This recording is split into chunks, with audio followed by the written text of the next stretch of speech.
ছবি শ্রীমান ভার্সেস শ্রীমতী 1 মে মুক্তি পেতে চলেছে এই ছবি।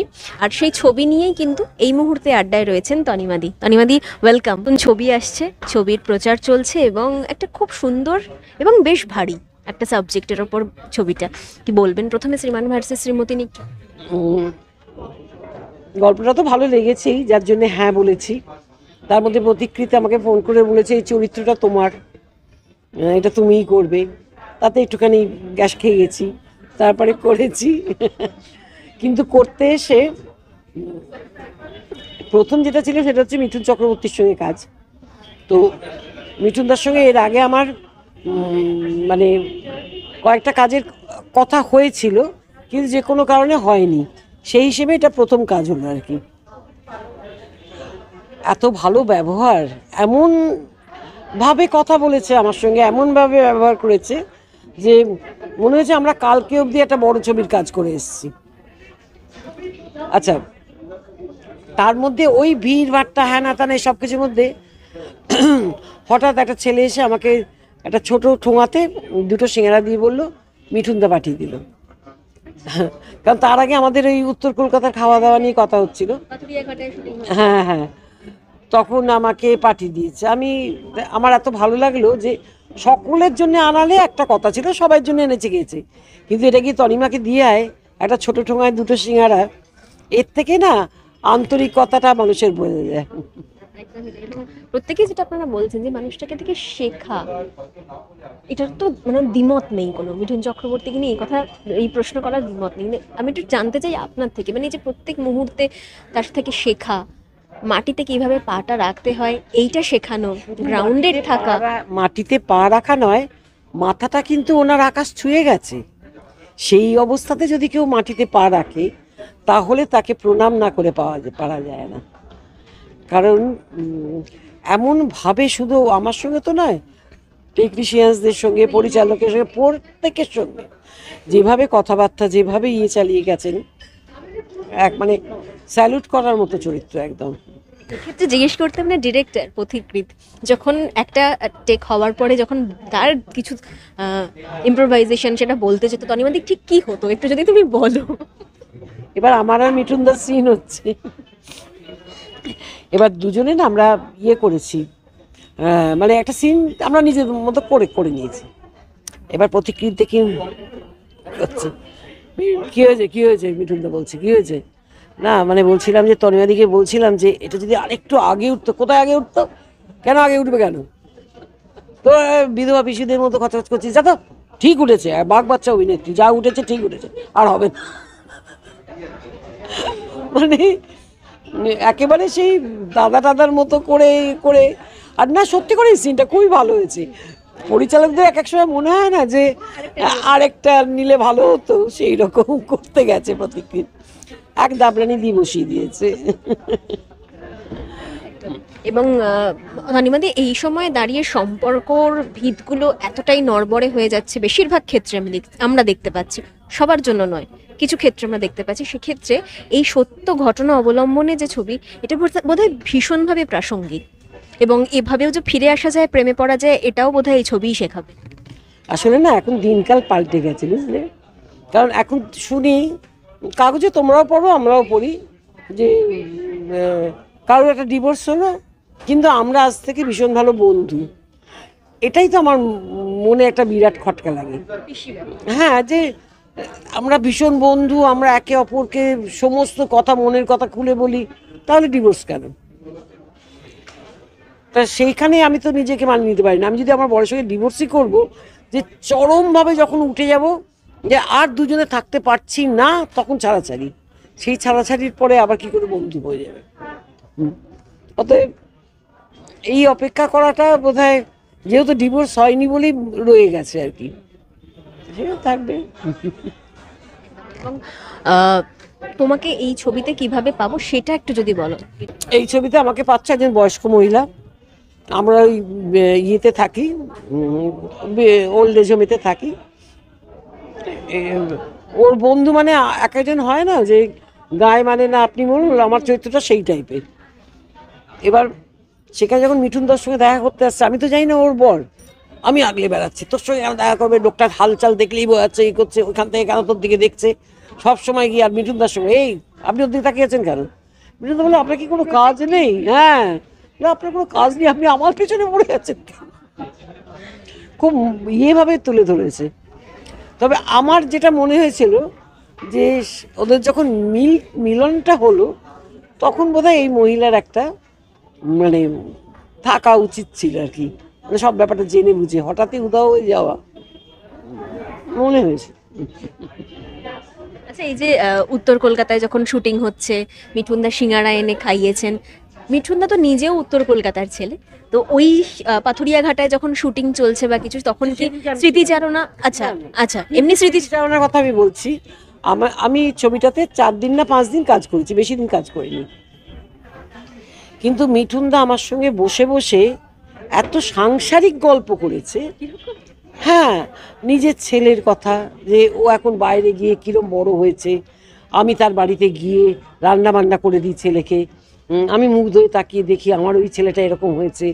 আমি একদিন বললাম যে, এই মিঠুনদা, এই যোগিতা মালি যেরকম দেখতে ছিল গোবলা গোবলা মুখে, সেরকম আছে এখনো? আমার কথা তো কিছুক্ষণ আমাদের তাকে বললো, হ্যাঁ আছে, বয়স হয়েছে তো একটু পাল্টেছে, কিন্তু ওরকমই আছে, মোটা সোটা করবো। ঠিক আছে, আমি ব্যক্তিগত কথায় ঢুকি না কখনো। কিন্তু যখন নিজেই ওরকমভাবে গল্প করছে যে বড় একটা গাড়ি নিয়েছি, বুঝলি তো মা, একটা বড় গাড়ি নিলাম, বাড়া নিজের পয়সায় গাড়িটা কিনেছে, এই যে একটা বাবাকে পেয়েছি যে অন্তর থেকে গল্পগুলো করছে। আমি জানি না আর কারোর সঙ্গে এই সমস্ত গল্প করেছে কিনা, কিন্তু আমি খুব উপভোগ করেছি গল্পগুলো। একদমই, মানে মানুষটা স্টারডামের চূড়ান্ত পর্যায়েও থেকেও একেবারে ফ্যামিলি ম্যান, এই কথাগুলো শুনেই বোঝা যায়। একদম একদম ফ্যামিলি ম্যান। এবং আবার বলছে, ইয়ার্কি মেরে বলছে যে, আমি বললাম যে বসতে বলছে কাছেতে, এখানে এসে বস না। আলাম না না, ওখানে গিয়ে বসলে আপনার থাইয়ের ওপর উঠে যাবো শেষ কেন দিয়ে তাকে বলছে।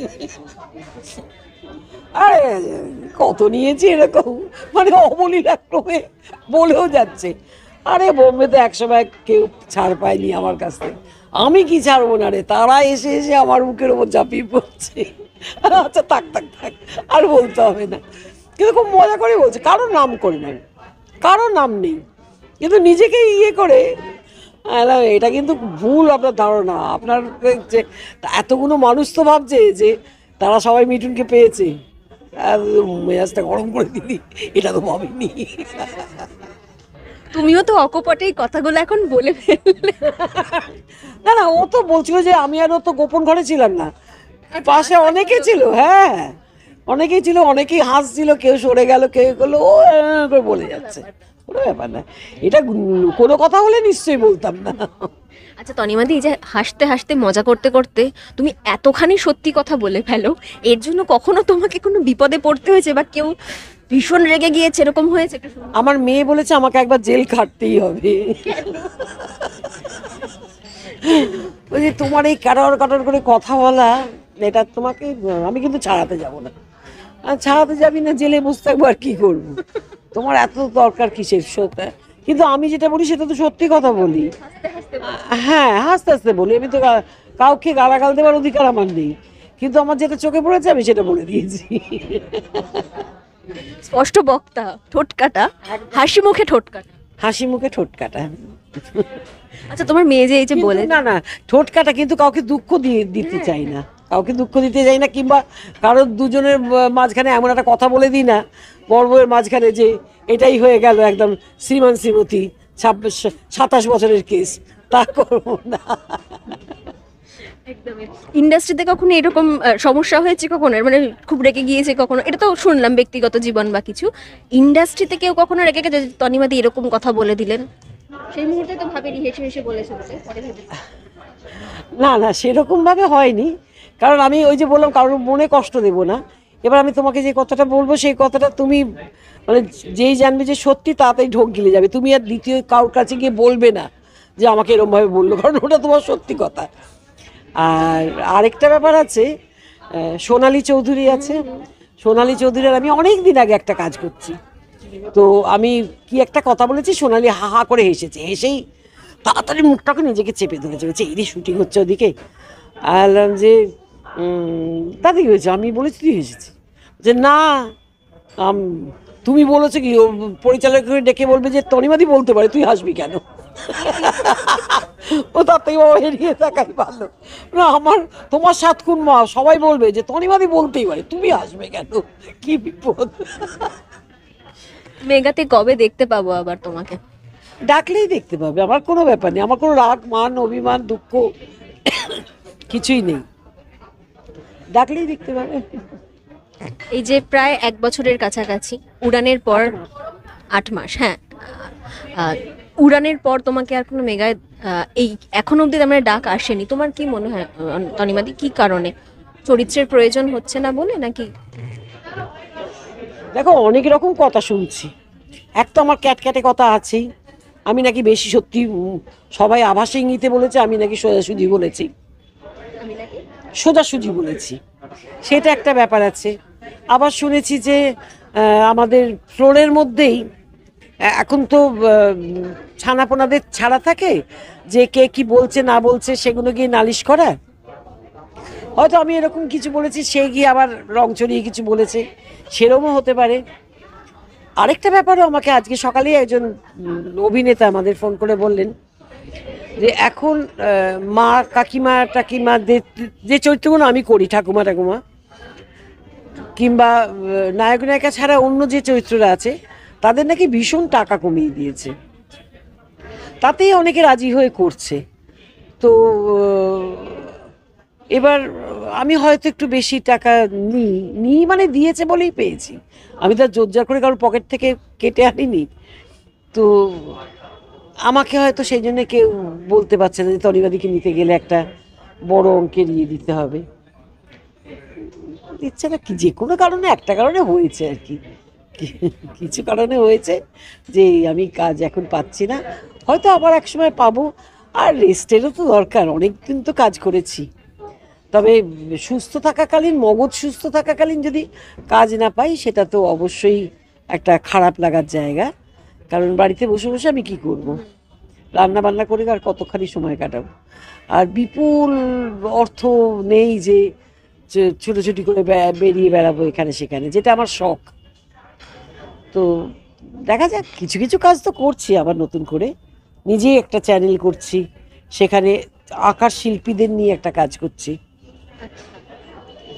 যারা ছবি আঁকেন তাদের নিয়ে একটা কাজ করছি, সেটাতে তোমাদের দরকার লাগবে, তোমরা সবাই আসবে প্রচারের জন্যে, ডাকবো নিশ্চয়ই। সেটা কিভাবে কি করছো? সেটা ধরো আমাদের আঁকার শিল্পীদের নিয়ে কিন্তু সেরকম কোথাও কোনো ইয়ে হয় না, প্রচার টোচার হয় না, তারা যারা অনেক নাম করে গেছেন তারা নিজেদের ইয়েতেই নাম করে গেছেন, তাকে কেউ ইয়ে করে তুলেছে তা নয়। আমি যেমন ধরো ঠাকুর বাড়ি থেকে শুরু করছি ব্যাপারটা, কলকাতার কোনো একটা বিখ্যাত কোনো একটা সাধারণ বাড়িতে বসে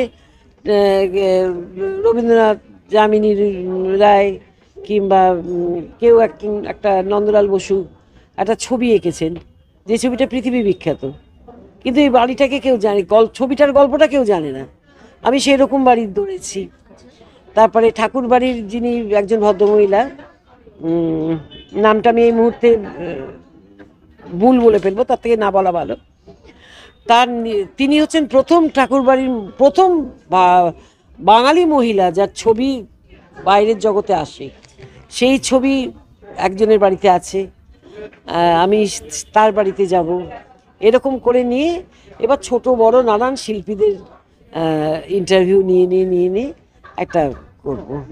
বিশাল কর্মকাণ্ড, কর্মযোগ্য এবং এটা খুব ভালো ইনিশিয়েটিভ বলা যায়। অন্য রকম একটা, প্রত্যেকে তাই বলছে। আমি এবার ভাবছি যে মানে জিনিসটা হেলাফেলা করে করলে তো চলবে না, আমাকে খুব ভালো করে কাজটা করতে হবে। এই সব কিছুর মধ্যে এই যে একটু আগে বললে না, অনেকগুলো কারণ বললে অভিনয় না থাকার, যদি ডাক না আসে এর মধ্যে বা দীর্ঘদিন, তাতে কি একটু অসুবিধায় পড়বে বা একটু আশঙ্কা থাকছেই কোথাও গিয়ে?